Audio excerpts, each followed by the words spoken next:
Chapter का नाम है investigation of fire. Investigation of fire का मतलब है आग लगने का सही कारण क्या था उसका पता लगाना। किस प्रकार से आग लगी है, किस प्रकार से आग लगी है, मानवीय गलती से लगी है या मशीनरी से लगी है। आग लगने का कारण, आग से नुकसान, आग से मानवीय हताहत इत्यादि रिकॉर्ड में दर्ज करना पड़ता है। जब आग को लग जाती है तो उसमें आग से क्या क्या नुकसान हुआ, कितना नुकसान हुआ, कितनी कैजुअल्टी हुई, तो हमने रिकॉर्ड में दर्ज करना पड़ता है, क्योंकि यह कानूनी रूप से भी आवश्यक है। कानूनी रूप से आवश्यक है भाई ये। जैसे इंश्योरेंस क्लेम के लिए, इंश्योरेंस क्या है, क्लेम के लिए इंश्योरेंस क्लेम करती है पब्लिक। जब आग लग जाती है, जी मेरा ये जल गया, ये क्लेम है।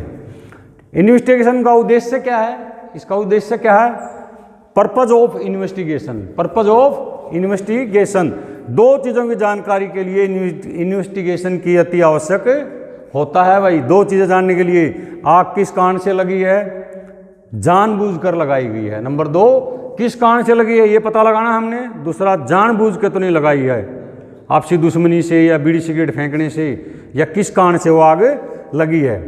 दो चीज़ों की जानकारी के लिए इन्वेस्टिगेशन अति आवश्यक होता है। आग किस कारण से लगी है, जानबूझकर लगाई गई है। निर्दोष व्यक्ति को निर्दोष बिना दोष वाले को आग लगने पर काफ़ी बड़ी मात्रा में आर्थिक नुकसान होता है। जैसे यश के खेत में आग लग गई, उसको तो बहुत बड़ा आर्थिक नुकसान हो गया ना, ये तो निर्दोष है। इसलिए अग्निशमन कर्मचारियों तथा पुलिस का कर्तव्य बनता है, अग्निशमन कर्मचारियों का और पुलिस को हमने साथ में लेना पड़ता है इन्वेस्टिगेशन में। उनका कर्तव्य बनता है इसके बारे में संपूर्ण जानकारी, यानी कि पूरी जानकारी प्राप्त करें, सही कारण ज्ञात करें। जैसे क्या आग इंडस्ट्रियल प्रोसेस के द्वारा, इंडस्ट्रियल में यानी फैक्ट्री में जो प्रोसेस हो रहा है, जो चीज़ें हम बना रहे हैं उसको बोलते हैं प्रोसेस। इंडस्ट्रियल में प्रोसेस के द्वारा लगी है, के द्वारा असुरक्षा के कारण लगी है। कोई सुरक्षा वहाँ पर नहीं थी, मशीन चल रही है तो चल रही है, कोई बंद करने वाला नहीं है, एसी चल रहे हैं तो चल रहे हैं, कोई कारण असुरक्षा तो नहीं है। गलत तरीके से भंडारण के कारण, गलत तरीके से भंडारण, कोई सामान जैसे हमारी फैक्ट्री में आता है तो उसको भंडारण स्टोर बोलते हैं, स्टोर में हमने गलत तरीके से तो नहीं कर दिया है, केमिकल रखा है, उधरी फॉर्म रख दी, उधरी केमिकल रख दिया, उधरी फायर गैस डिस्ट्रीब्यूटर रख दिए की जगह, तो सब सामान उथल पुथल रख दिया है, जबकि उनकी जगह अलग अलग होती है। उनका भंडारण सही तरीके से नहीं होना दुश्मनी के कारण लगी है। उपरोक्त तीनों चीज़ों को खोजना अति आवश्यक है। उपरोक्त जो मैंने लिखे इन तीनों को खोजना अति आवश्यक है, ताकि भविष्य में ऐसा दोबारा न हो, भविष्य में दोबारा ऐसा न हो। इस इन्वेस्टिगेशन में वैज्ञानिक मदद लेना भी अति आवश्यक होता है। ये जो है इन्वेस्टिगेशन में लाभकारी होता है, वैज्ञानिक मदद लेना इन्वेस्टिगेशन में लाभकारी होगा आपके लिए। आग लगने के कारण तथा इन्वेस्टिगेशन में क्या क्या परेशानी होती हैं। जब आग लगती है, आग लगने के कारण तथा जब हम इन्वेस्टिगेशन करते हैं उसमें हमने क्या क्या परेशानी होती है, देखो ध्यान से। परेशानी क्या क्या होंगे हमने, अधिकतर आग लगने के कारण, अधिकतर आग लगने के कारण जो सबूत होते हैं वह पूर्ण रूप से नष्ट हो जाते हैं भाई, पूर्ण रूप से नष्ट हो जाते हैं। कुछ सबूत आग बुझाते समय खत्म हो जाते हैं, कुछ तो आग से सबूत नष्ट हो गए, फिर हमने फायर फाइटिंग किया, आने के बाद आते थोड़ी इन्वेस्टिगेशन शुरू कर देंगे हमने फिर फायर फाइटिंग किया, कुछ सबूत जो बचे थे थोड़े बहुत वो हमने फायर फाइटिंग के दौरान नष्ट कर दिए, नष्ट हो जाते हैं। बड़ी आग होने के कारण, ठोस सबूत नहीं मिलने के कारण सही इन्वेस्टिगेशन करने में अधिक कठिनाई होती है। बड़ी आग होने के कारण, सही सबूत नहीं मिलने के कारण बहुत ही कठिनाई, इन्वेस्टिगेशन में काफ़ी कठिनाई होती है। नंबर 3, आग के कारण बिल्डिंग का टूटना। आग जो लगी, आग के कारण बिल्डिंग का टूटना, बिल्डिंग का गिरना, सही रूप से पता लगाना अधिक तकलीफदायक होता है, बहुत तकलीफ होती है इसमें सही पता लगाने में। नंबर 4, आग के स्थान पर पुलिस सबसे पहले व्यक्ति नहीं होती है। आग के स्थान पर जब आग लगती है, पुलिस वहाँ पर सबसे पहले व्यक्ति नहीं होते हैं। यह नंबर 5, यह क्राइम इंक्वायरी, जो पुलिस वाले क्राइम इंक्वायरी करते हैं, क्राइम इंक्वायरी से बिल्कुल अलग ये केस अलग होता है। पुलिस वाले क्राइम इंक्वायरी करते हैं, न कि आग की इंक्वायरी, जबकि हमने उनको रखना पड़ता है, तो यह क्राइम इंक्वायरी से बिल्कुल अलग होता है। नोट मैंने लिख रखा है नीचे, अभी देखो आगे आएगा।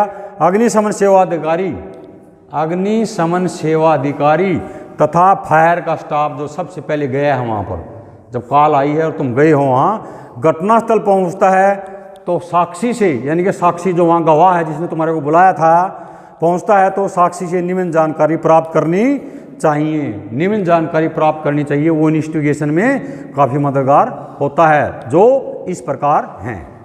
अभी मैं लिखूँगा, ध्यान से देखो। जब भी कोई भी अग्निशमन अधिकारी या फायर का स्टाफ वहाँ पर फायर फाइटिंग के लिए जाता है, तो जो साक्षी वहाँ पर होता है जिसने तुम्हारा बुलाया, जो वहाँ पर गवाह के रूप में होता है, उससे जब मिलोगे तो उससे निम्न बातें पूछनी चाहिए। ठीक है। नंबर 1, कब और कहाँ आग को पहले किसने देखा? कब, उससे पूछना कब, कहाँ, किस टाइप से आग लगी थी, उससे पूछना है, जब हम शक के घेरे में लेते हैं। नंबर 2, आग की स्थिति क्या थी, छोटी थी शुरू में या बहुत बड़ी होगी थी जब तूने देखा, वो अपने आप बताएगा, छोटी थी या बड़ी थी। नंबर 3, वहाँ किसी प्रकार की गंध आ रही थी, कुछ सामान जानबूझ के ऐसे होते हैं जो आग लगा देते हैं अपने आप, ठीक है, तो वहाँ पर तूने किसी प्रकार की गंध आ रही थी, उससे ये पूछो। नंबर 4, क्या दरवाजे खिड़की टूटे हुए थे जब तूने फ़ोन किया है फायर स्टेशन में, दरवाजे खिड़की बिल्डिंग गिरी हुई थी, क्या स्थिति थी वहाँ पर। नंबर 5, आग लगने के बाद कोई किसी प्रकार का विस्फोट हुआ, आग जब लगी है आप यहाँ पर थे, आपने फ़ोन किया, हमारे को बुलाया है, क्या आग लगने के दौरान कोई विस्फोट हुआ, विस्फोट का मतलब ब्लास्ट, ठीक है, कोई विस्फोट हुआ। नंबर 6, क्या बिल्डिंग से कोई व्यक्ति भागने की कोशिश कर रहा था जो शंकाशील हो, मतलब क्या उस बिल्डिंग से जिसमें आग लगी है या फैक्ट्री है, कोई भी है, मॉल है, वहाँ से कोई भागने की कोशिश कर रहा है, आपने कोई ऐसा देखा हो जिस पर तूने शक हो, शंकाशील हो, वो भागने की कोशिश कर रहा हो, उसने जानबूझ के लगाई हो, ठीक है। नंबर 7, क्या आग बुझाने की कोशिश की गई, जब आग ये लगी थी तुमने फर्स्ट एड फायर फाइटिंग से आग बुझाने की कोशिश की या नहीं की, उससे पूछना है। जब आग लगी शुरू में तो तुमने एक्सटिंग्विशर चलाने की कोशिश करी या नहीं की।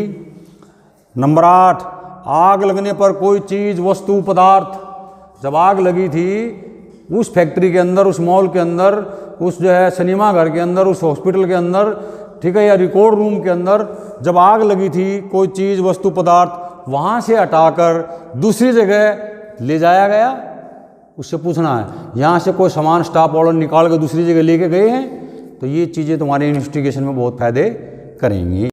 चलो, इन्वेस्टिगेशन में जब शंकाशील लगता है तुम्हारे को, जब शंकाशील लगता है मतलब शक के घेरे में आ जाता है कि भाई यहाँ पर आग लगने का जो है चांस शक के दायरे में है, तो उसमें क्या करना है तुमने, शंकाशील घटना में किन किन बातों पर तुमने ध्यान रखना चाहिए। Number 1, multiple fires. Multiple fires का मतलब होता है कभी कभी बिल्डिंग में एक से अधिक जगहों पर आग लगती है, एक से अधिक जगहों पर आग लगती है, जैसे यहाँ भी इस कमरे में लगी हुई है, उस कमरे में भी लगी हुई है, ऊपर भी लगी हुई है। ये सामान्य कारण नहीं है, इसको बोलते हैं multiple fires. Number 2, intensity of fire. Intensity of fire, कभी कभी आग पदार्थ के मुताबिक नहीं होती, अर्थात उसमें ज्वलनशील पदार्थ डाला गया है जिससे आग बढ़ गई है, ठीक है। जैसे यहाँ पर बेंच थे, यहाँ लकड़ी वकड़ी डाल ली, यहाँ कंप्यूटर लैब थी उनको हटा दिया, लकड़ी डाल दी, थोड़ा पेट्रोल भी डाल दिया, तो आग भड़क गई। अब क्वेश्चन अगला पूछता है, शंकाशील आग बुझाने में क्या क्या कठिनाई होती है। भाई शंकाशील आग बुझाने में क्या क्या कठिनाई होंगी, हमने कभी कभी कीमती सामान को हटाकर उसकी जगह कम कीमत का सामान रख दिया जाता है, कीमती सामान को हटाकर कम कीमत का सामान रख देंगे। नंबर 2, आग बुझाने के लिए जिस रास्ते से जाना है वहाँ कुछ सामान रख देते हैं, रास्ते में रास्ता ही ब्लॉक कर देते हैं, सामान रख देंगे कुछ, ताकि अंदर जाने में परेशानी हो और फायर ब्रिगेड का कुछ समय खराब हो। जो व्यक्ति वहाँ पर मौजूद है, जहाँ पर तुम फायर कॉल में गए हो, जहाँ लोकेशन पे गए हो, घटनास्थल पे गए हो, वहाँ पर जो आदमी मौजूद है उसका व्यवहार ठीक नहीं होना, यानी कि उग्र होना। हम पूछेंगे कुछ बताएगा कुछ और गुस्से में बताएगा, उसको बोलते हैं उग्र होना।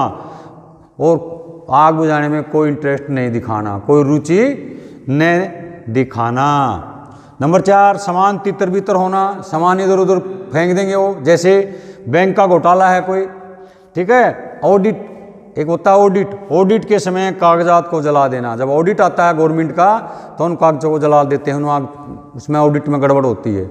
सेल कुछ किया है, जीएसटी भरी नहीं है, ये कुछ उसमें कुछ गड़बड़ होती है, उस गड़बड़ के कारण जब ऑडिट आता है, ऑडिट के समय उन कागजातों को जला देना। अलग अलग स्थानों पर एक जैसी आग, अलग अलग स्थानों पर एक जैसी आग, यहाँ भी लकड़ी फकड़ी में लग रही है, ऊपर भी लकड़ी में लग रही है, उधर पीछे बिल्डिंग में वहाँ भी लकड़ी फकड़ी में लगा रखी है, एक जैसी आग। मालिक द्वारा गलत सूचना देना, और मालिक द्वारा गलत सूचना देना, उसको लोकेशन को उलट पुलट कर देगा, इधर उधर बता देगा वहाँ, जिससे हमारा 5-10 मिनट खराब हो जाए। क्या करोगे? इन्वेस्टिगेशन कैसे रिपोर्ट तैयार करनी है तुमने लास्ट में आके, ध्यान से सुन लो भाई दीपांशु, ठीक है? कहीं पर भी लगती है, ध्यान से सुनो, आग कहीं पर लगती है, चाहे कुदरती हो उसको हम कुदरती बोलेंगे, जबकि आदमी गलती से ज़्यादा आग लगती हैं उसको हम कुदरती बोलेंगे। चाहे कुदरती हो, जानबूझकर लगाई गई हो, इसका इन्वेस्टिगेशन करना अति आवश्यक है। इस इन्वेस्टिगेशन में पुलिस वाले, अग्निशमन अधिकारी, टेक्निकल विशेषज्ञों की टीम भी होती है। कोर्ट में अग्निशमन अधिकारी को भी बुलाया जाता है, कोर्ट में अग्निशमन अधिकारी को भी बुलाया जाता है। इसलिए फायर ऑफिसर को भी एक रिपोर्ट बनाना चाहिए। उस रिपोर्ट में हर एक प्रकार की बातें, समय, तारीख तथा आवश्यक पॉइंट को लिखना चाहिए, ताकि जब पूछा जाए वह बता सके। कभी कभी सीनियर फायर अधिकारी भी आग के सतह पर हाजिर नहीं होता है। कभी कभी क्या है, सीनियर अधिकारी जो हमारा बैठता है, जैसे स्टेशन इंचार्ज बैठता है रोहतक में या सोनीपत में, कहीं भी बैठता, किसी भी डिस्ट्रिक्ट में बैठता है, तो वहाँ हर एक फायर कॉल पर नहीं जाता है वो। कभी कभी वो भी जो है आउट ऑफ स्टेशन थे तो वो घटनास्थल पर नहीं थे, ठीक है? लेकिन इन्वेस्टिगेशन में क्या है, टीम का मेंबर वही होता है। जब इन्वेस्टिगेशन टीम बनाई जाएगी तो टीम का मेंबर वही होगा, जबकि वो फायर कॉल पे नहीं था उस दिन। इन्वेस्टिगेशन मेंबर होते हैं जो कि फायर अधिकारी घटनास्थल पर मौजूद था, जो फायर ऑफिसर घटनास्थल मौजूद था, जो गया था आग बुझाने के लिए, अपने सीनियर अधिकारी को कुछ महत्वपूर्ण पॉइंट तथा सूचना देता है।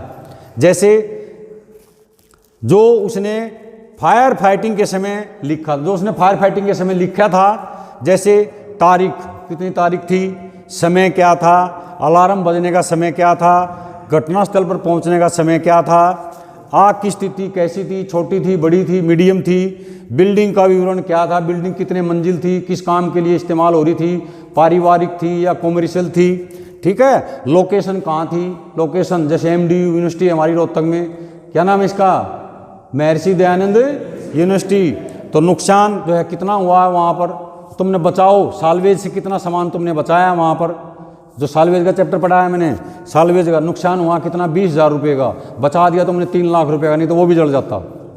तो ठीक है, अंदर जाने के लिए कोई कठिनाई हुई रास्ते में, फैक्ट्री के अंदर या किसी मॉल के अंदर या हॉस्पिटल के अंदर जब तुम घुसे हो, अंदर जाने के लिए कोई कठिनाई हुई, फायर प्रोटेक्शन था वहाँ, कुछ आग से बचाव के लिए fire extinguisher, first aid fire fighting equipment थे, होज रील थी या फायर एक्सटिंग्विशर रखे थे, नहीं थे, कोई फिक्स फायर फाइटिंग थे, वो सब देखने हैं। साक्षी का नाम और पता, साक्षी कौन है, किसने फ़ोन किया था, उसका नाम लिखो, पता लिखो। भीड़ भाड़ में किसी व्यक्ति से जाकर पूछताछ करो, भीड़ भाड़ में किसी व्यक्ति से जाकर पूछताछ करो कि यहाँ पर क्या इस्तेमाल हो रहा है, कैसे लगी आग, थोड़ा बहुत पता होगा, वो बता देगा, वो बताएगा सर हाँ यश ने बीड़ी पी कर फेंकी थी, यश ने बीड़ी पी गए, lighted bidi, throwing lighted bidi and cigarette, तो अपने आप इन्वेस्टिगेशन हो गई। उससे पूछताछ करना, रिकॉर्ड के लिए फ़ोटो लेना, भाई आग जब तुम गए वहाँ लगी थी, उस टाइम कैसी आग थी, फिर उसके बाद जो है बुझा दिया तुमने, उसके भी फ़ोटो ले लो, 4-5 फ़ोटो ले लो वहाँ से, वो रिकॉर्ड के लिए हो जाएंगे तुम्हारे पास।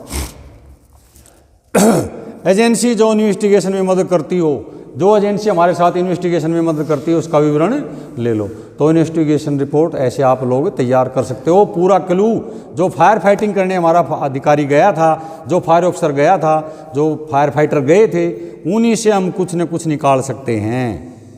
ठीक है, ये समझ में आ गया।